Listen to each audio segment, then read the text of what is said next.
What's up, guys and girls? Uber Mike SoCal here with another video on how to be better at Uber, not only as a passenger but a driver and anything else that comes to mind for the Uber job. So in today's video, we're going to be going over how to be a better passenger for Uber.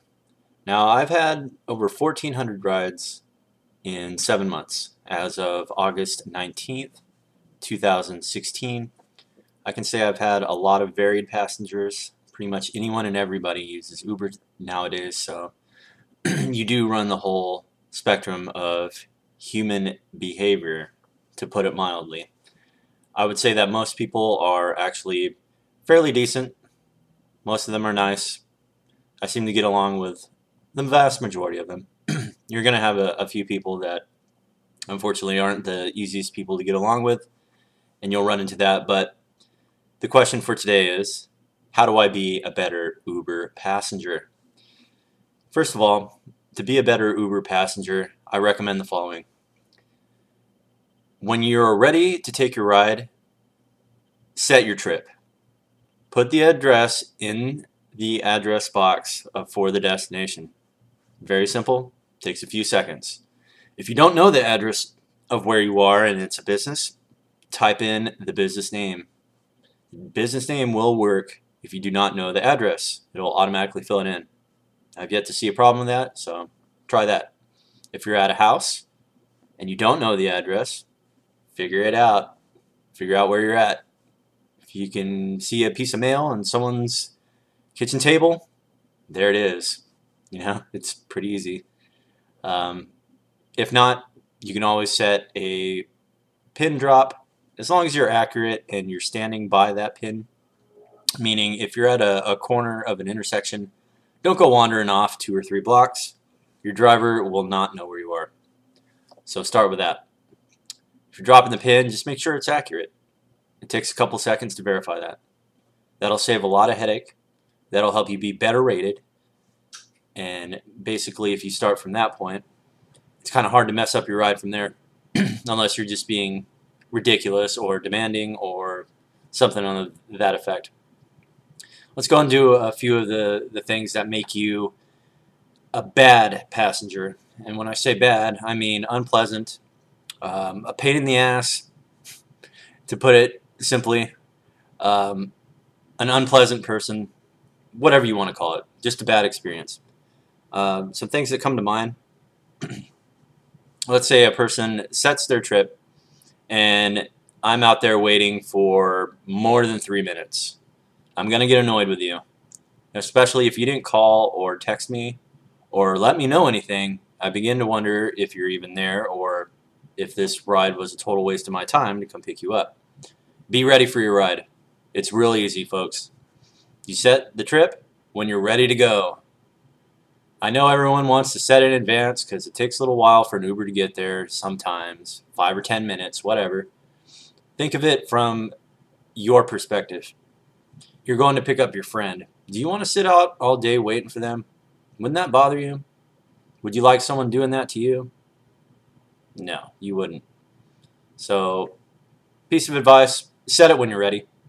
Drivers will greatly appreciate that. It helps, makes everything fluid, and it makes the transition from picking you up to getting you where you need to be in a safe and timely manner that much easier. So the advice is just be ready. It's not terribly difficult. Just be ready for the ride. That'll help your ratings tremendously because passengers do get rated as well, not just drivers.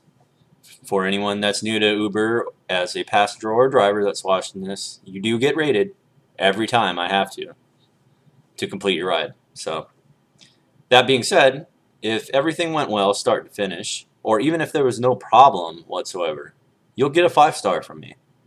It takes a lot for me to downrate you. What are some other things that make you a bad passenger that would get you downrated? Besides the waiting, waiting is key. If you're outside and 5 minutes go by, I will cancel on you. Plain and simple. It's not personal. I'll get $4 out of it, whatever, moving on.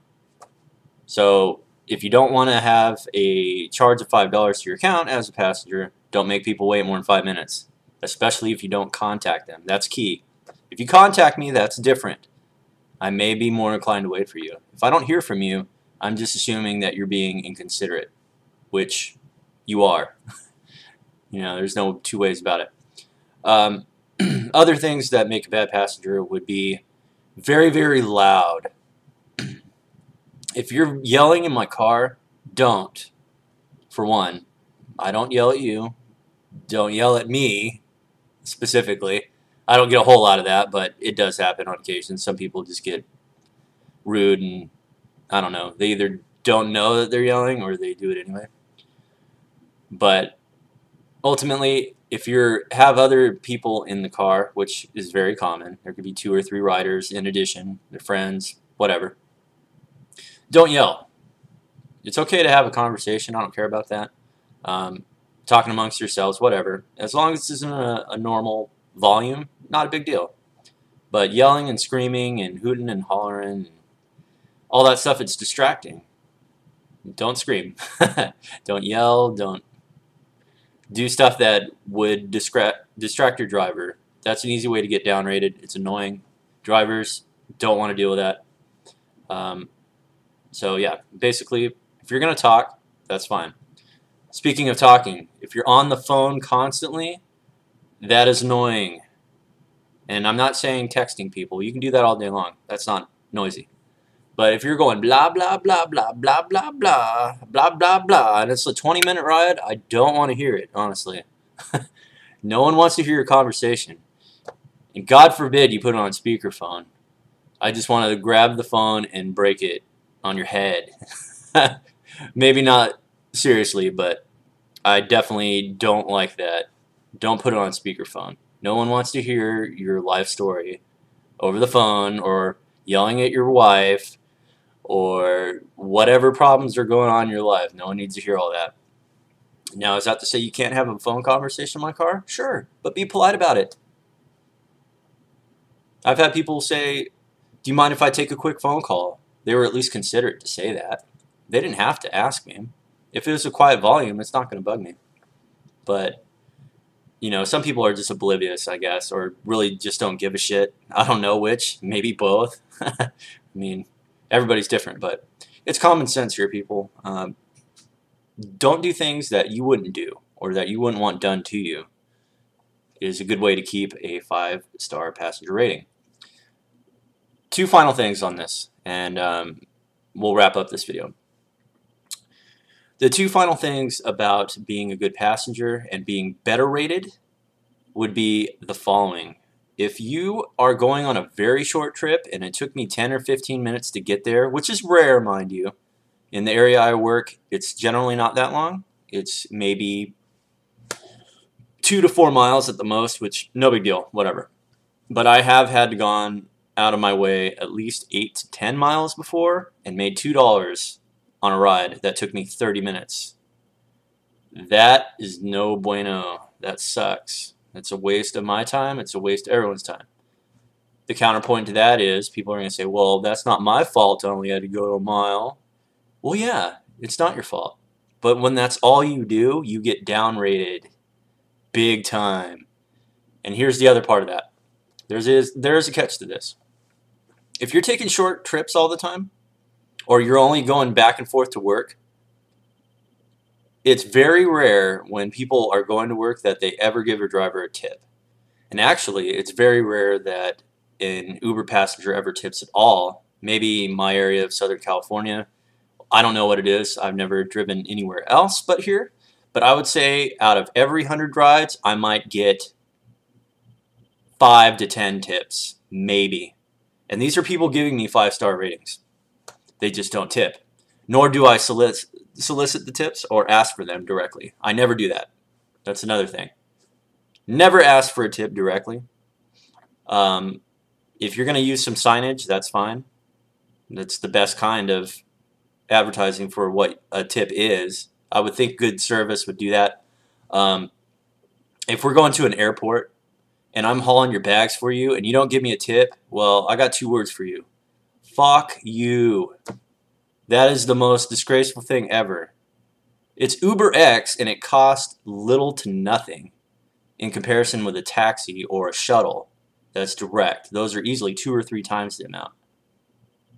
If I make $10 and I'm hauling your heavy ass bags to the curb in and out of your car and you can't give me a few bucks for that, fuck you.